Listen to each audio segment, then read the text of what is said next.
Saya sekarang tidak terutama sekali berbicara sebagai presiden mandataris, tidak sebagai presiden perdana menteri, tidak sebagai presiden panglima tertinggi. Saya berbicara di sini sebagai penyambung lidah rakyat Indonesia.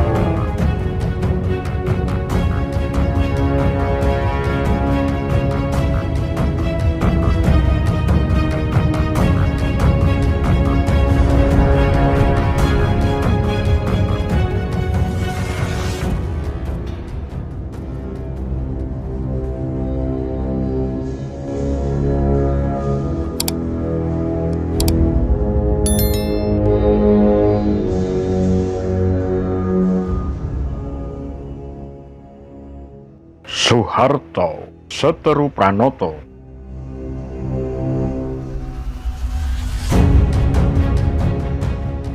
Tidak terima kasus korupsinya dibeberkan, Soeharto penjarakan Pranoto dengan dalih terlibat G30S.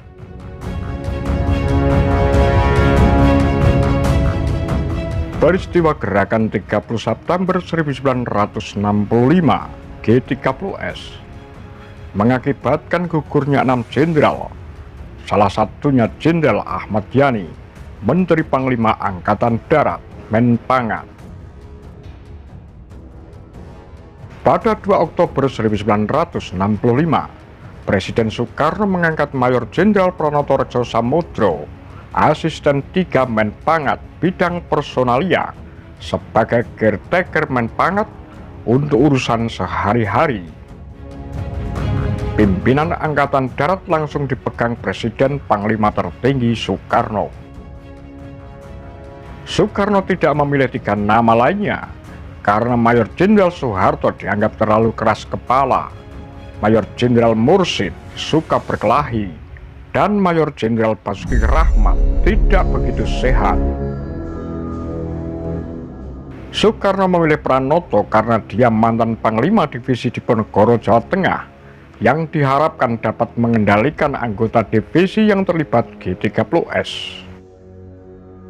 Menurut Ben Anderson dan Ruth McVeigh dalam Preliminary Analysis of the October 1, 1965 Coup in Indonesia, biasa disebut Cornell Paper, Pranoto adalah mantan komandan divisi Diponegoro yang pendiam, tidak ambisius, dan penampilan sebagai prajurit biasa. Dalam surat kepada istrinya, Dewi Soekarno, 3 Oktober 1965, Soekarno beralasan, anggota Markas Besar Angkatan Darat, Pranoto agak lemah, tetapi dia satu-satunya orang yang dapat bergaul dengan golongan kiri dan kanan. Soekarno memang menaruh kepercayaan kepada Pranoto seperti tertulis dalam memonya. Kolonel Pranoto, kerjalah baik-baik untuk negara. Bapak percaya penuh kepadamu. Pada 16 Oktober 1965, Soeharto diangkat sebagai Kepala Staf Angkatan Darat Kasat dengan membentuk susunan stafnya sendiri. Dia memegang kendali penuh kekuasaan. Pada 16 Februari 1966, Soeharto memerintahkan menangkap Pranoto dengan tuduhan terlibat G30S. Pranoto ditahan di rumah tahanan militer Blok P, Kebayoran Baru, Jakarta Selatan. Kemudian dipindahkan ke Inrehab Nirbaya, dan terakhir di rumah tahanan Budi Utomo.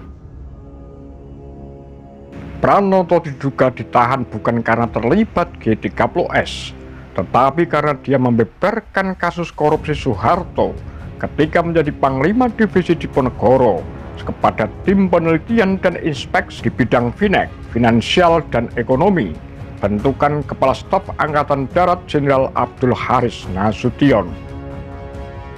Peristiwa korupsi atau manipulasi keuangan dalam masa pimpinan penguasa perang daerah Peperda Jawa Tengah di sekitar tahun 1958 terjadi saat di dalam kepemimpinan Kolonel Soeharto.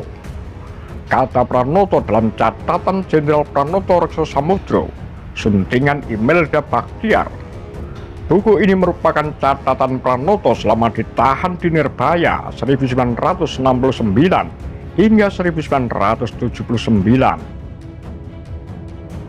Pranoto menyebutkan penyelewengan keuangan itu berupa barter liar, monopoli cengkeh dari Asosiasi Gabungan Pabrik-Pabrik Rokok Kretek Jawa Tengah, penjualan besi tua yang disponsori Lim Siliong, Oi Taek Yong, dan Bob Hasan. Penyelewengan ini menjadi titik-titik kelemahan Kolonel Soeharto dalam kepemimpinan Peperda Jawa Tengah. Terbongkarnya kasus tersebut membuat Soeharto dicopot dari jabatannya sebagai Panglima Divisi Diponegoro dan digantikan Pranoto pada 1959. Soeharto juga diperintahkan sekolah ke Saskuat Bandung. Setelah keluar pada 1961, Soeharto menjadi Panglima Cadangan Umum Angkatan Darat Caduat, kemudian jadi Komando Cadangan Strategis Angkatan Darat Kostrat. Letnan Jenderal Gatot Subroto pernah mendorong Pranoto dan Soeharto berdamai. "Kami berdua terpaksa bersalaman," ujar Pranoto. Betapapun di hati masing-masing. Namun Soeharto lebih dari sekadar hambar. Dia masih tetap merasa dipermalukan. Sampai tiba saatnya dia dapat mengobati rasa malunya itu dengan memenjarakan Pranoto selama 15 tahun. Pranoto bebas pada 16 Februari 1981. Dia meninggal pada 9 Juni 1992 dan dimakamkan di tempat pemakaman umum Tanah Kusir, Jakarta Selatan. Apa komentar Anda? Demikian Kura-Kura Tagar Lambi Sundel.